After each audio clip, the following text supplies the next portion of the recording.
Oke, ya hari ini kedatangannya untuk memberikan support terhadap sidang eksepsi nota pembelaan. Nah, tadi melihat Nikita ketika membacakan nota pembelaan sempat berkali-kali ya meneteskan air mata. Ya. Nah, gimana tanggapannya? Ya, namanya seorang ibu kalau sudah ngomong anaknya pasti nangis. Tadi kan bisa sengguhkan itu Niki waktu di saat ngomong anak-anaknya, sebut nama anaknya, sebut minta maaf kepada anaknya, sebut ngomong nih bahwa Amin ini bukan teroris, bukan pembunuh, bukan narkoba. Itu yang pasti mengharu biru. Jangankan seorang Nikita Mirzani, kita yang mendengar aja dengan kayak gitu pasti akan sedih, dan hampir semua tadi yang ada itu pada nangis kan. Karena bagaimanapun juga itu adalah jeritan hati seorang wanita yang merasa dirinya saat ini tidak berdaya apa-apa, yang merasa dirinya tidak bisa melihat anak-anaknya seperti biasanya, bisa memeluk, bisa apa.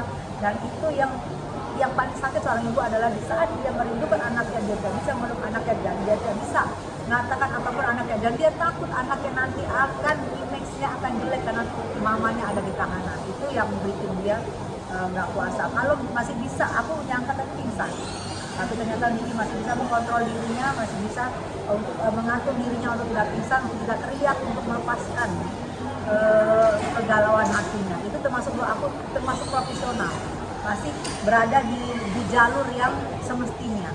Andai kata tadi Niki nggak bisa kontrol dirinya atau pingsan atau teriak, di luar nanti akan lain lagi omongan sana. Jadi itu beban yang dia mainkan tadi cukup berat. Langkah apa buat Mbak Tessa sendiri, kan teman sahabat dekatnya dari pihak ini Nikita Mirzani ini, supaya dia untuk bisa ngayomin bagaimana untuk mengantengin, seperti apa langkah apa nih buat Mbak Tessa? Maksudnya langkah-langkah gimana? Langkah-langkah itu supaya dia tabah dalam menjalani hidup dalam ya okay. itu. Aku paling bisa ngedoain Niki atau mendukung Niki supaya bagaimanapun juga ini sudah terjadi, dan Niki juga harus tetap sehat. Yang pasti Niki harus sehat, karena dengan dia sehat dia akan siap menghadapi persidangan ini.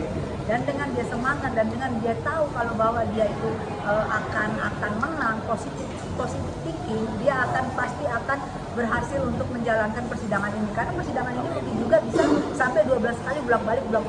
Mungkin juga bisa sampai 3 bulan gitu berjalannya. Nah ini kita yang ke sidang kedua aja udah pada capek kan, media juga pada capek kan, karena pergolakan batin kita di saat melihat persidangan ini semua tumpah gitu. Jadi ini aku jujur udah capek banget, lemes banget. Ini teman-teman aku juga sebenarnya pada lemes. Makanya kami juga nggak ke sana karena aku pikir di sana juga pasti banyak wartawan kan, nggak siap karena lemes gitu loh.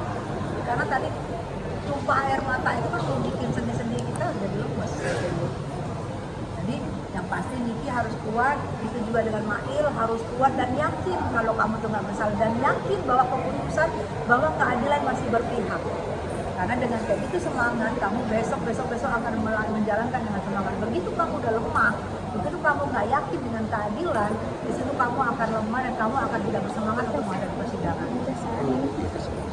Nah, Mbak Tessa sendiri pakai baju Nikita nih, gimana nih? Oh iya, ini teman-teman saya nih. Kalau saya tinggal pakai. Kalau mereka yang punya ide, yang merancang, besok apa nih bajunya, apa nih mereka. Warna pink bagusnya bagus. Persiapannya mungkin berapa lama untuk nyiapin baju ini? Persiapannya berapa ya? 2 hari. 2 hari. Seperti yang pertama juga 2 hari kita naik desain. Ini yang desainnya nih bapaknya. Ini saya cetak. Ya. Mungkin kenapa pakai baju ini, terus pakai ada mukanya Nikita sama warnanya juga. Ya. Coba Ini dari artinya apa nih? Kalau saya kita, jadi di persidangan ini kita nggak boleh ngomong. Dengan kita nggak ngomong, yang datang atau hakim atau JPU tahu bahwa kita mendoakan kita untuk keadilan buat kita. Dan di sini didesain sama si. Terus ada hashtag juga di belakang, hashtagnya setnya kita dulu. Jadi kita di depan kelihatan, di belakang kelihatan, tanpa kita ngomong, tanpa kita mengganggu jalannya persidangan. Dan kalau wajahnya cantik, ngapain? Dipilih fotonya yang paling cantik. Berapa kemarin yang paling cantik, yang paling elegan? karena kita menunjukkan bahwa kita adalah seorang wanita cantik yang sekarang lagi kami juga dikriminalisasi oleh segelintiran kelompok yang itu dinamakan geng sirkus apa geng tikus gue amat. Mbak Gesa, langkah ke depan langkah apa untuk supaya istilahnya semangat buat Mbak apa namanya istilahnya Mbak Nikita, buat artis-artis yang lain untuk support seperti apa nih langkah depan, harapan ke depannya? Ya harapan ke depannya pasti jangan ada lagi artis-artis kena pasal pemerasan, jangan ada lagi artis kena TPPU. Cukup satu artis ini selama aku dari 1994 aku sudah syuting, baru kali ini ada artis yang terjerat pasal pemerasan dan TPPU. Jangan ada lagi artis, takutnya nanti satu artis kena, satu artis dinyatakan bersalah, nanti akan banyak lagi nih yang menggugat. Itu yang aku pikir save artis sebenarnya, karena bagaimanapun juga artis itu rentan dengan menerima duit, rentan dengan kami ini sekarang. Kalau zaman dulu kami pakai surat, pakai tangan materai. Kalau zaman sekarang susahnya mencari kita by phone karena jauh kontrak-kontrak atau endorse. Nah itu yang aku pikir jangan sampai terjadi lagi buat artis yang dicoba-coba diduga dikriminalisasi dengan pasal pemerasan dan pasal pencucian uang, yang mana selama ini kita tahu adalah pasal itu adanya di pemerintahan sana, di pejabat-pejabat sana. Sekarang bisa kena di artis. Untuk terakhir kalinya nih, doa untuk Mbak Nikita. Udah mulai ya, Pak.